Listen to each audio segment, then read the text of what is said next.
All right. And now we welcome on the NCAA Cross Country champion, Graham Blanks, to the CITIUS Mag podcast.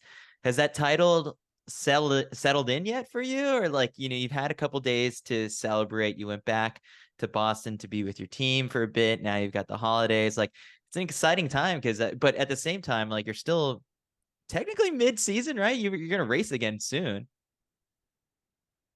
Yeah, I mean it's definitely set in by now, and it hadn't set in at the meet. It was just kind of a blur. So now that it's set in, it makes having to train an extra 2 weeks that much worse. But I'm still looking forward to hopefully getting the job done at BU. What's been the biggest change? Obviously you open up Instagram over the weekend. Your face, even on Friday, was everywhere. Before, I guess after you won, you said you couldn't even go on social media, and you chose to tune out the noise a little bit because you were being plastered on our page, on the Harvard Instagram channels. And so that could be a lot for some people. But ever since, I guess, has there been just a deluge of Instagram messages, or what has that been like? Yeah, I mean it's definitely been a lot of noise. Like I said, on Friday, it felt like I'd already won the race, like without how much I was all over the stuff. So yeah, it's been a lot of noise ever since. Yeah, just kind of trying to like step back from that for now because it is a wild rush. Have a lot of you know meetings and stuff, interviews planned out. Just trying to touch base with everyone that's kind of like supported me from the beginning. But that's definitely been the biggest change is yeah, a lot of followers and stuff like that. Has there been one really cool DM or message that you got from oh, I used to look up to this runner, and then all of a sudden they're sending a congrats message? I mean, I liked how I don't know, I thought it was pretty funny. Oh, can you see me by the way? Yeah, I can see it. Sorry. Um, I thought it was pretty funny when some photographer from I think from the Southeast, he posted a photo of me winning Great American. And that was like the Great American Cross Country Festival or whatever. Um, and that was probably like 4 years ago, and I look like I'm 12. So I thought that was pretty neat to like have on my feed, just to see how much I've grown since. For you this year in particular, you ended the cross country season undefeated, 5 for 5 in all of these races. If we went back to August, what was sort of your mentality going into a season like this, into thinking you'd finish second in the 5K outdoors? Did you go into it believing that by the end of this you would have a shot at winning the national title?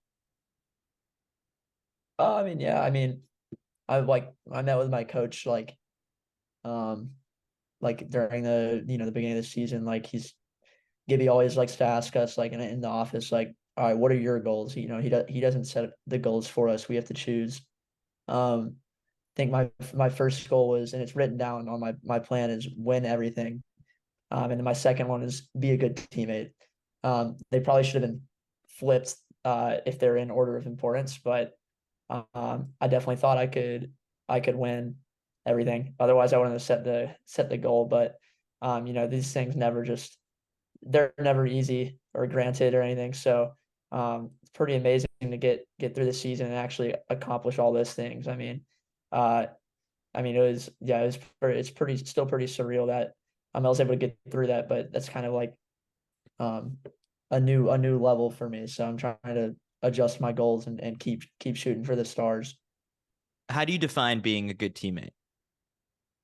I mean, it comes in all different ways. I definitely like try to divert a lot of the attention, for me towards the team because it really is a lot bigger than just me, like my performances, because I have a lot of supportive teammates, great staff, and everything at Harvard. So um, that's one thing I try to do, and then another thing is just kind of stay in the moment with the guys. In the end, I'm a part of this team, and that's the most important thing. And I don't really want to kind of like isolate myself as an individual on that squad, but we are the squad. Like we refer to ourselves as the hive mind. And I think we said that on the line at NCAA is like 3, 2, 1 hive mind. I love that. So has that changed really, sort of like getting the team culture to this point where, there is like this collective mentality to, all be great together. And like when you decided to choose Harvard, you kind of, I guess, summarized it during the pre-race press conference that you were weighing your options. You wanted to, you saw that you wanted a really good education, and Harvard offered that, of course. And then the running is what got you into the school. And then you also had a lot of trust in Gibby. When you got there from day one, has the team vibe or culture changed to this point where you guys are sitting in the tent before the race listening to reggae music? Has that always been the thing, or where did like all these traditions and parts of the team culture come from? No, I mean, I've definitely done a lot of the heavy lifting has been done a few years back, like way before me. But ever since Gibby came in, we've had a lot of great members on the team, like a lot of good captains that have kind of changed a lot. Because I mean, with this stat that gets thrown around a lot is like we were last at HEPS like the year before Gibby came in, and now we're, I guess, averaging like 15th at NCAAs, which isn't what we want, but it's a huge step from where we were. And I think a lot of that comes from the team culture. We do try to be like one big team. I mean, the team's like pretty much my only friends on campus. Like, at least the people related to the team, just because we spend so much time together. And there's definitely a lot of team traditions. I'm sure somehow people have found out about. I guess I've mentioned them in interviews and stuff, but yeah, the reggae music is definitely that's me, because just trying to keep the guys off, like the heavy rock or like the hip hop before the races, getting too excited. Just like to try to keep things kind of calm. And I'm not sure if it worked for everyone, but it certainly works for me, and it's something I've been doing for a little while now, as a pre-race routine. Yeah, why'd you land on reggae music? It's just like got the right vibe, I feel like, for racing, or at least pre-race, like um just kind of like staying calm and loose, just kind of like a happy melodies and stuff. But one thing we throw around a lot on our team is how to race a 10K is basically how Freebird goes, Leonard Skinner, like start off kind of slow, and then the guitar solo goes, and then you just go those last 3Ks. But when you're sitting in the tent before the race, you don't want to be thinking about that. So throw on some reggae and just chill. This whole part of like having fun, with the team. I just had this conversation with Maya when I did an episode with her a couple weeks back, where at Nuttycombe, they're having fun on the starting line when the camera pans over to them. Similarly, I guess for you at Nationals, you're on the starting line doing I know Devin Allen did it, but the magic trick with your finger, making it look like that disappeared. What got into you to choose to do that on the starting line? I mean, I've been doing that for a while now for some reason. I think it's I did it the first time like at NXN 2019, because that was the first time I'd been in a race with a camera. So I was like, oh, this would be funny because my friends will be at home and stuff. And I think I just learned how to do that magic trick. But for some reason I just kept it going. Uh, I did it freshman year in NCAAs, and like all my friends back home loved it. So I just kept doing it. It's something that keeps me. I don't know. It's just like a tradition now. So much about tradition for me on this team. But yeah, it's something fun to do. And I guess, yeah, it does kind of keep me calm, and maybe keeps the guys calm, because it's something we look forward to in those big moments, just having that camera pan by. We're gonna need to do like a supercut of just you doing it like all the way back to from Yeah, you 2019. could find them. There's probably like four or five races. Yeah. All right. So let's unpack the race. That morning you wake up. I mean, do you feel any sort of like external pressure from just sort of like the fact that like people see you as a favorite to win this ring? It wasn't just me really believing in you and vocalizing that all throughout the season. Our Instagram comment section where we put up this thing, it's like, who's going to win? You were a very popular pick. When you wake up that morning, do you feel any of that external sort of attention and pressure? I mean, it's definitely there, but I I'm don't sorry for really. doing it. No, it's all good. I mean, I saw you guys put up a poll on Instagram. It's like who's gonna win tomorrow, and I picked myself on it. So I didn't really give myself much of an option. I could go So in and see like who voted for who, and it would be interesting, but I won't reveal who voted for who. okay, yeah. Well, I picked myself, um, and I don't really, the external pressure doesn't really get to me, but it's more the internal pressure. So I've made a big effort just to kind of reframe stuff so I don't, put too much expectations on myself. Like I know all I know is that like if I put in a good effort and try my hardest, like that's all that really matters. Like people can see me trying really hard, and if it's not my day, whatever, but as long as I put it all out there. So if anything, it's just more excitement and gratitude that I feel like in those moments. Um, and it's definitely I've definitely gotten better like on race day mornings about just chilling. Um, like yeah, I remember the morning of the race, our assistant coach Brian Schrader, he ran in the lobby. It was like 6 a.m. or 6:50 a.m. and he's like, yeah, just finished my 2 hour long run. And that really like sets things into perspective. Like right away, I'm like, oh shit, okay, well, I have a 10-minute jog and then a 30-minute race. This isn't that bad. So, um, but yeah, the pressure, um, it's certainly there, but it's something I try to kind of like tune out. You knew that this thing was going to get out pretty hot. Like, I guess, like from surveying the course the day before, the race goes off, and the first kilometer's 2:29. The previous year, NAU, those guys kind of just took it out and ran away from it. You, I guess, basically with this game plan that you had, you just didn't want to leave that to chance to let anyone get away. This is I guess, like the first of several moves that you just covered over every move that someone made towards the front of the race. You found a way to cover. So what did you make of the start and finding sort of like that positioning that you wanted? Yeah, I mean, it was something we kind of all knew was going to happen. I'd say most people in the race probably knew that. Like the downhill starts, it always at those big races. I mean, uh, happened at OSU, I feel like, and it happened at Tallahassee 2 years ago. Um, so nothing really new to me. It's definitely something scary if you think about it. But that's the key. You just don't think about it. You just put your head down and get. I try to get into position more than I have like the past couple of years. Like I like to be where I need to be by about a K. So that's kind of what I was focusing on because once I get to the K, then I can kind of uh, you know, turn my brain off and just try to relax for the next, 15 minutes. And then switch back on just to start focusing in. But that's just something that's like you just really can't think about it because it is pretty absurd how fast we get out and then how much farther you have to go. And then also considering, you're gonna have to pick the pace back up at the end. It was the total opposite from like the women's race where it was just, I guess, Parker Valby just stepped on the gas and floored it the entire time. You guys got out really hot and then settled in for a bit. At what point, your famous quote now that you said after the race was that you felt like you raced like a dumbass. At what point did those moments start to creep up? The dumb decision to cover move, which at the end of the day, you can't really call all that dumb because you won the race. But what were some of these areas where you feel like, all right, maybe I shouldn't have done that, or I would change this if I were to run it over again?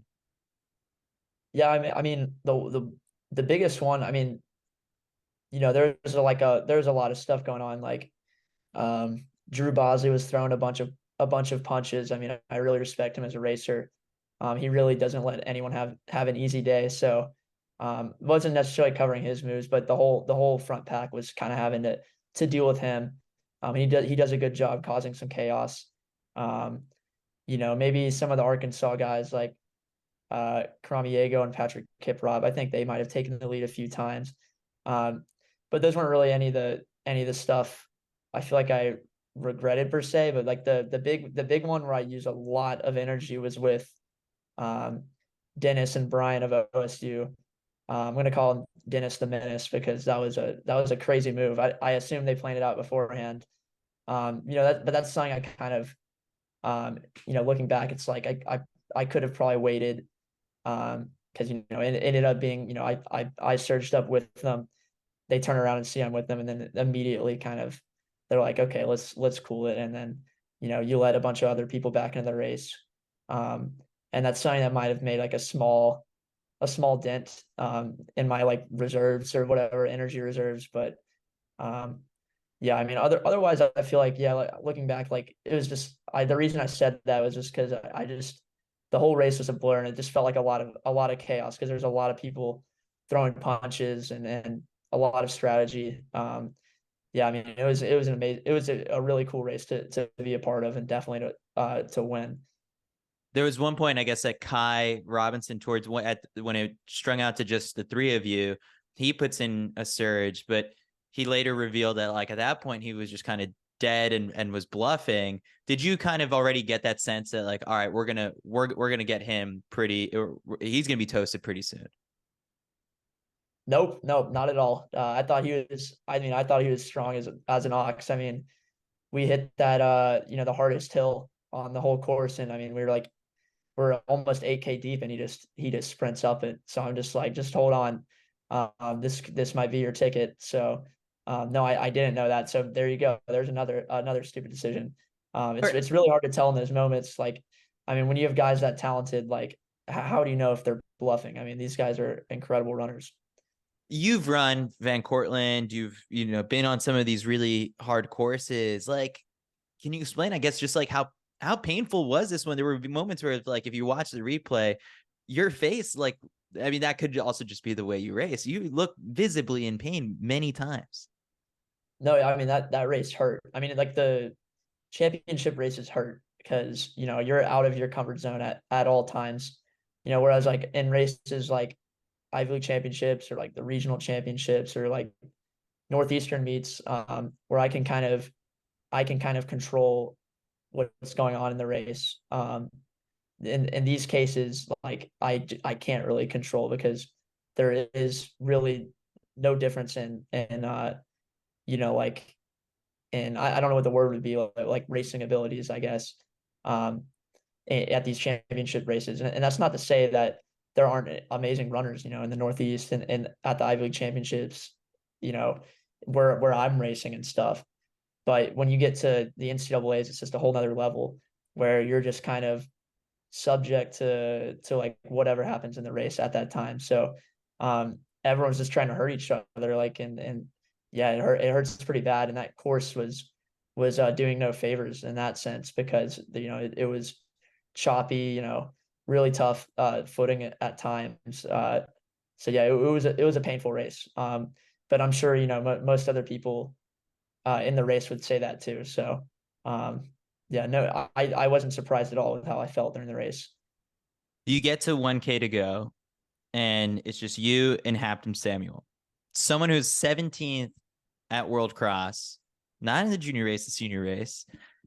What is going through your head that at that point, that's where you make the big move? What are you telling yourself that you're like, okay, this is where I want to shut the door on him? I mean, I knew from this year like that a K out was kind of my sweet spot.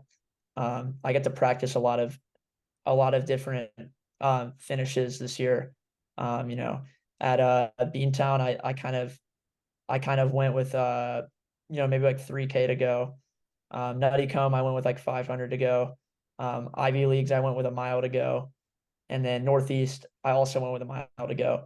So I figured maybe a mile to go.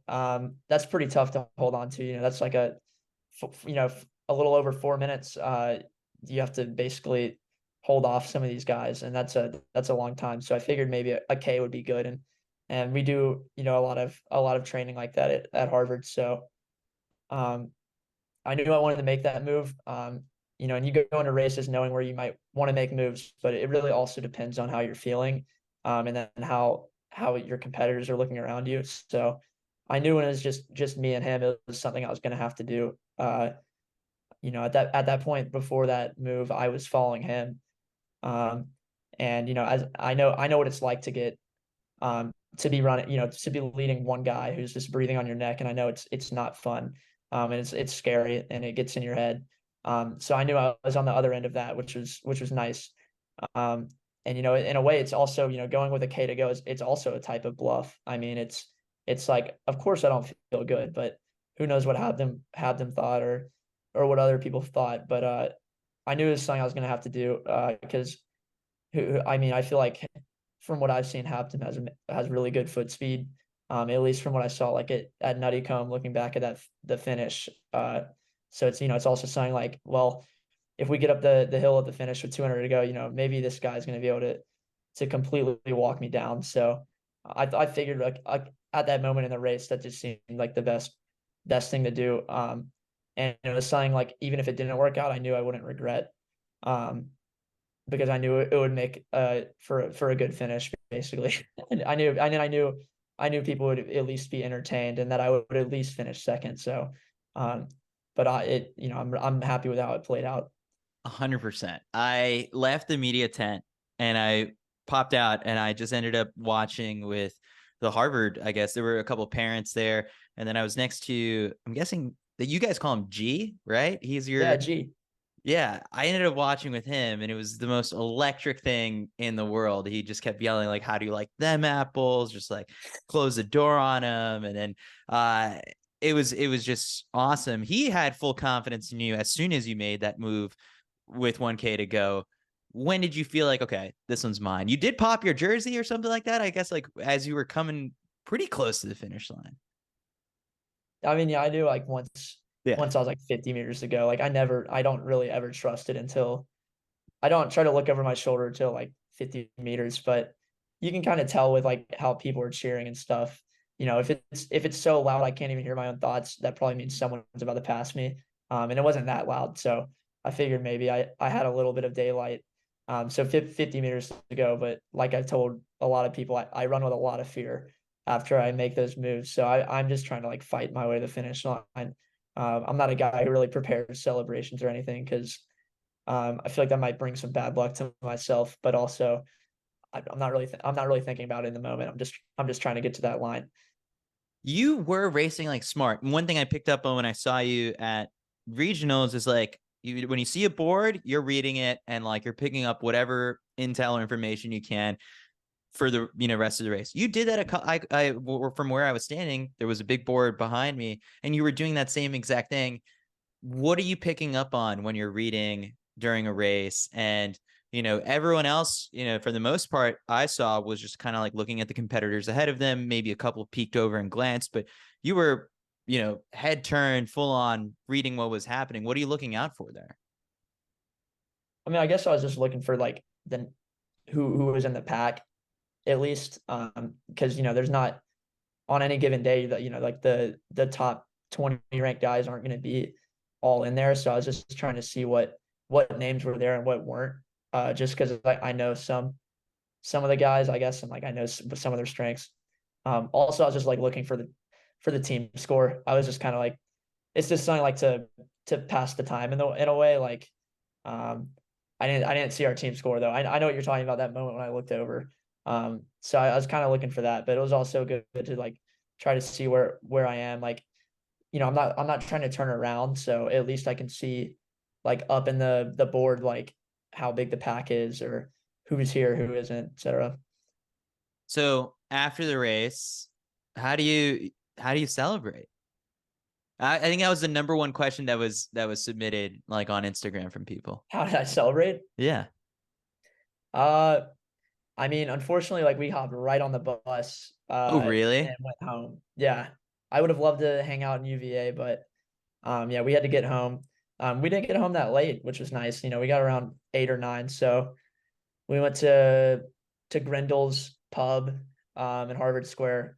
It's a nice time to hang out with some of my my teammates that aren't minors. So it was nice to hang out with them. Um, but yeah, I mean, not too much fun, because we still got another race coming up in a week or so. What does this do for your confidence? Like, as another season turns, like, do you view yourself like, I went back to try and figure out like, oh, how did you do? I remember the runner-up finish in the 5K outdoors, but I was like, how did Graham do last indoor season and at NCAAs? And you did the 3K, 5K double, and in both of them, like you finished 13th. Like people graduate, you've improved. Like, where do you kind of see yourself now that you have to shift back to the track?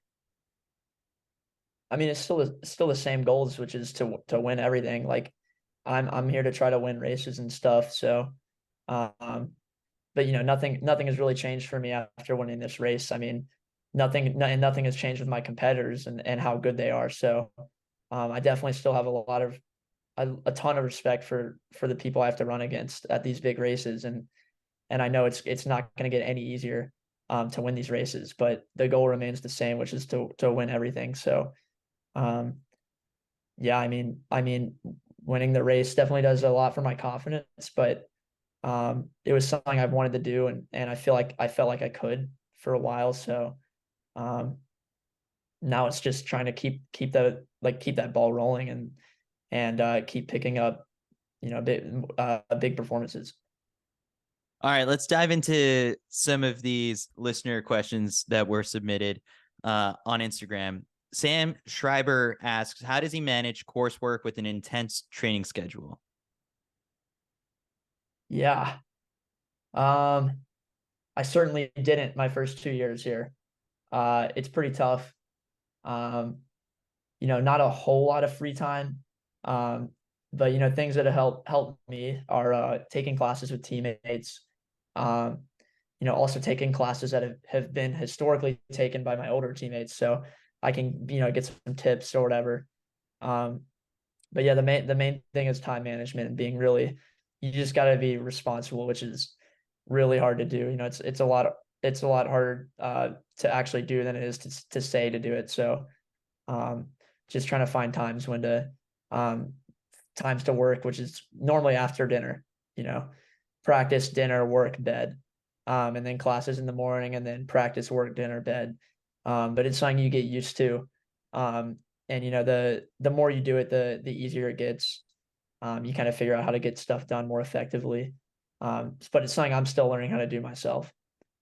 Did you ever switch majors? Because and remind me again, I guess you brought it up during the press conference when Kyle asked about it, but someone did also ask, like, what do you think is the hardest degree to pursue at Harvard while running at a D1 level? Oh yeah, I mean, there's some really hard ones. I mean, I've seen there's people on the team right now who take degrees like I just cannot believe that how they do it. Like, Who's the most um, impressive? most impressive, I could list off 10 names. I mean, a lot of our women take really hard degrees. I mean, we have a lot of respect for our women's team. Um, I'll be the first to say they're probably a lot smarter than the men's team. But don't tell them I said that. We have a lot of people taking like chemistry or like maybe like pre-med type stuff. Um, it's normally the STEM stuff that seems really difficult just with time management because you have to do labs and stuff like that. But no degree from Harvard is easy. You still have to go to class and pass your exams. But there's certainly ones that are harder to take. So I'll say like, yeah, like anything pre-med or like chemistry, anything like that is, whew, I can't even imagine. Like, I mean, we have people who are like on their iPads, like who bring their iPads to where we long run, and they'll long run, stretch, sit down, and then they'll work. And I have like maybe an extra, an extra 45 minutes compared to them, and so they're just getting work done while I'm out running. And it's really impressive, like the work ethic some people on our team have. That is impressive. Um, Mads M 1969 asks, how many hours of sleep do you get per night? 9 is the It's goal. really good. Yeah, it's that's also the hard part is fitting sleep in. So something I've learned is sleep honestly is more important than work, because if you're not getting the sleep in, then you're not going to get the work done. So um I try to be in bed by like 10:45 and then wake up at what's like 8 or whatever. Yeah, 10:45 to 8. Is that 9 hours? I think Yeah. so. Yeah, yeah, I think it is. I like to give that little 15 minutes though.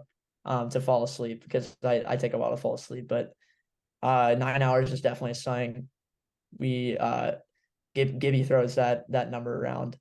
Something really important, like when we're doing really high quality training. And then also with the stress of the workload, like you got to sleep, have to. So 9 hours is what I aim for. Now, are you like wake up immediately on that first alarm, or do you hit snooze like 4 or 5 times? Wake up, wake up. I mean, and I'm just one of those guys that, like, when the sunlight hits, like I can't fall back asleep. And there's some of us on the team like that. So it's, try to get to bed early so you can get some extra sleep in the dark. I've sometimes I wear a face mask. But yeah, I mean, not 9 hours is the golden number. All right. Chris L250 asks, what is the funniest or most memorable thing a fan yelled at you during the race? Man, I can't remember. Um, I Or honestly any don't. race? Any race? Oh, okay. I figured NCAAs was going to be a blur. Yeah. I mean, I can't speak on something a fan has yelled or something, but something that I take away from NCAAs was there was a guy with a white t-shirt on that just said Graham Blanks 5-0. So I thought that was pretty cool. I thought that was a cool moment. But yeah, in terms of stuff that people have yelled at me, I don't really remember much from races. Like, my mom always asks, like, if I could hear her yelling at me, and it's always no. It's really hard to, like, to listen to anything when I'm in a lot of pain. All right. Emma Claire DeVries asks, ever consider changing the Instagram username? I was Never. talking to I was talking to Kyle about this too. I was like, Graham didn't pick up a ton of followers this weekend, and I think it's because of the Instagram handle. And then Kyle was like, yeah, I gotta mention it to him that if he wants to be super marketable, he might have to change it. The establishment can never change me. It's the handle I chose in sixth grade. It's a part of my identity now. Yeah, what's the story behind it? Is it just like the Napoleon Dynamite Yeah, reference? I just like Napoleon Dynamite at the time when I made it. My friend and I uh tried out for the, like, middle school talent show. We performing the scene where, it's like Pedro goes up on stage and gives a speech, and then Napoleon comes out and dances the Cantite. And I was Pedro, so I memorized his speech. I got the easy part. Just throw on a mustache and then give the speech and then walk off stage. And then my friend did the dance. Um, Sadly, we did not make the cut. Uh, I'm not sure how many people got cut too. It might have been only us. So um, it's definitely a good movie. I like to pay homage to it with my username. Is there video of that anywhere? Probably not. No. I mean, we were locked into the auditorium and just a bunch of teachers. I mean, I'm sure they were mortified. It would have been the ultimate like no context gold mine there if a Yeah, video of that I ever wish I could surfaced. watch it back. I really do. B Heel 521 asks, Harvard's program is notorious for being a meat grinder. How have you stayed healthy? And then I also got this intel that was sent to me that was like, you ran the tempo loop in Boston at 4:05 pace at the end of your last workout before NCAAs. Is that true? Yeah, I mean, we've got things change on that loop. I mean, when you walk out to that loop, um, you are no longer mortal. I mean, it's a different battle on that, paved little circle. So yeah, I mean, we do. Something that pisses a lot of people off on our team is Gibby will give us, like, I mean, it's always before NCAAs. It's like he'll say, all right, go out and do a 10-minute, like, he calls it brisk. He's purposely ambiguous about it, and we always ask him what brisk means. No one really knows, but the closest we've gotten to is a little faster than tempo run pace. Um, so a lot of times the workout will be, 10-minute brisk, and then one lap up tempo, and then up tempo for some reason means faster than brisk. And so we always that always ends up being a time trial, like 3 days before the race. And Gibby is very, like, laissez-faire about it. So he doesn't say anything. And we always kind of hammer that loop really hard. I don't think it does. I mean, I don't think a 1200 really hurt anyone on our team that for the 10K just because of how much mileage we put in. You know, a 1200 rep it really isn't much anymore, but it is true. We ran the 1200 loop, and like I think we ran our team record. It was like 257 or 258, and I wasn't leading, so I don't have the record. I mean, there's like five of us who did it, so that's pretty cool. But the Strava segment, we actually start at a different part from it. So for some reason, the Boston running community messed it all up somewhere along down the line. It really starts at the stop sign and then ends at the stop sign. I don't know who someone put it like on the edge of the stadium for some reason. But yeah, maybe we'll have to do a time trial on the real segment sometime. Yeah, I'd love to get some of the best runners out there and just see how fast it is because yeah, it's a big point of debate and it's also a big point of pride, like to hold that Strava. All right, a couple more here. We've got Dominic Bassiano asks, "Is Harvard going to win HEPS next year?" Yes, All we're gonna do right. it. Let's see. Some of these are already kind of asked. What is your dream NIL deal?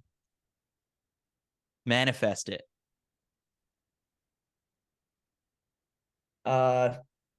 Kelly's Yep. Jamaican food, Athens, Georgia. It's my Okay. favorite restaurant here. I wore their t-shirt on my cool down, so maybe they owe me a little money already. Midwest Runner asks, can you solve a Rubik's Cube faster than Yard Nagoose? Definitely not. I can't. I can do the white daisy or the I can get to the daisy part, or whatever it's called. All right, so I can solve one level of it, but no, I can't solve a Rubik's Cube. Joseph Phillipson asks, what was your biggest workout leading up to the NCAA Cross Country Championships? You said you wouldn't reveal or you didn't know what was Gibby's IP and all that stuff. You shared one workout or whatever it was like after the race, but is there any workout that really sticks out to you from this build? Yeah, I don't think Gibby really cares that much. I mean, we all have public Stravas and stuff. I'm sure it probably like makes him a little upset that we do all that, but yeah, I don't think he cares too much. I mean, definitely there's definitely some like sensational per se workouts we do just to like, build up some confidence. So I think my best one was um I don't know, you have to ask Brian Schrader. He loves to watch our workouts. So I think we did a one where I forgot. I forgot what the workout was, but it was like, did some like 800s, and all of this was like really hard on the grass and stuff. Some 800s and like a mile rep or something. Or maybe it was K's, I don't know, but the point is like we just like did some like basic reps, and then Gibby's like, all right, let's get out on the road, and we're out at this park in Wellesley, Massachusetts, where he lives, and it's like a 1 mile road loop. And he's like, all right, we're gonna put on vapor flies, which we never do. We never wear vapor flies ever on our team. And he's like, we're gonna go do a hard 2 miles, and like I want you to like push really hard here. And I ended up running like 8:35, and Rosa, one of our guys took me out, thankfully, and went back a little bit. It was Ben Rosa. Respect him. He's a grinder. So that was probably the one workout this year that was kind of like whoa. That was pretty good.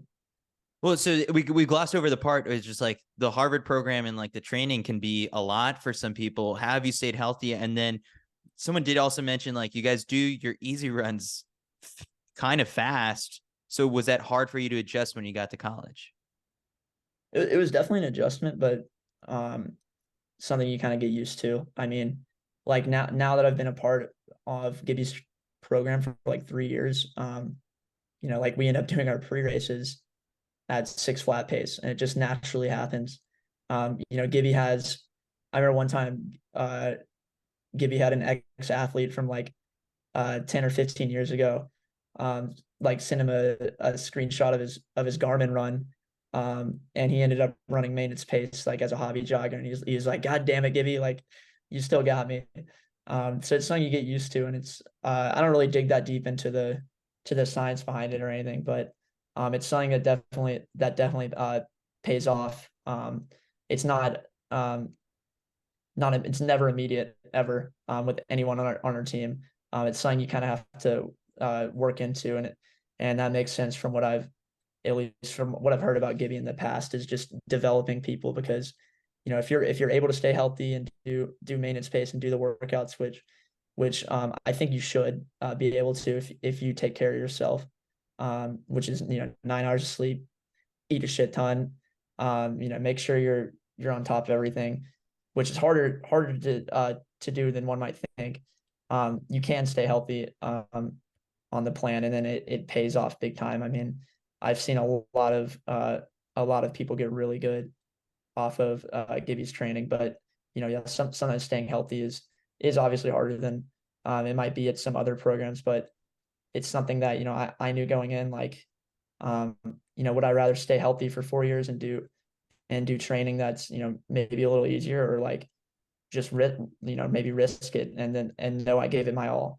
And I think in the end, like when guys graduate, for the most part, like our injury rate isn't that much different than other teams, I believe. And there's definitely like an aura about our team, like meat grinder, whatever, because it is really hard training. But yeah, I mean, if you're just able to stay healthy like other programs, I think it pays off. And like our guys never have regrets about doing the training when they graduate, because it's something we take pride in, knowing that we're probably training as hard as, or if not harder than everyone in the country. I'll combine these two questions into one for the final listener question. So this Malachi asks, what were your high school times? And then Carson Potter asks, advice for high school runners. For you, you did take that gap year between, during the pandemic, went out to Boulder. It was sort of that summer where everyone from like Cooper Tier and Cole Hawker spending time out there, and everyone's just kind of like grinding. You made the most of it, popped off at a sound running meet. So I guess for you, what were some of those PRs coming out of high school and then making that adjustment? What advice would you have for younger, runners? I mean, high school PRs were 9:04 in the 3200, 4:15 in the mile, and then 14:45 for a cross country 5K. I'd never broken two. I'd broken 60 in the 400 like once or twice. So, I mean, the way I got better was listening to my coaches. I mean, I listened to my high school coach. I mean, he turned me into a 9:04 guy, 14:45 guy, which is an insane accomplishment. Trust me. I mean, the way I came in as a freshman in high school, just not really caring or not really wanting to run or put in the training. So I think, and then obviously once I switched over to Gibby, saw some even more improvement, and that's because I mean I started training harder, training with better runners, and pushing myself. So that's what I normally tell people, like if they're younger, is just listen to your coach. I mean, there's a reason they're doing it. They know their stuff. They want to see you improve, and it's something like I think has helped a lot with me is just believing in my coaches. I mean, I see, some people that lose that faith, and, some of that stuff doesn't work. But just listening to my coaches have really helped me in the past. And I hope, high schoolers and middle schoolers, are able to be coachable, because I think a lot of times coachability equals success. Well said, Graham. All right, my final question before I let you go. We're gonna release this right before Thanksgiving. What are you most thankful for this whole perfect season that you put together? And yeah, I guess like when you reflect on it, I guess it could be described as like the perfect season. Good health. It's always good health. Good health is always what I ask for. The first time I've been able to probably train uninterrupted for a full season, like without one day off. So super happy with the health, because a lot of times it's a crapshoot. So I'm grateful for my trainers. And trainers is a double entendre. G and Jackie, my physical trainers, and then my the shoes that Harvard gives me. I love it. That's good. All right, Graham. Well, congratulations on, a remarkable cross country season. Super excited to see what you put together, in this 5K, at BU. And then I'm sure we'll cross paths again all throughout the indoor season. And I nailed it when I called you for the win, and I'm never gonna let other people live that down. Thanks for making me look smart. Of course, no problem.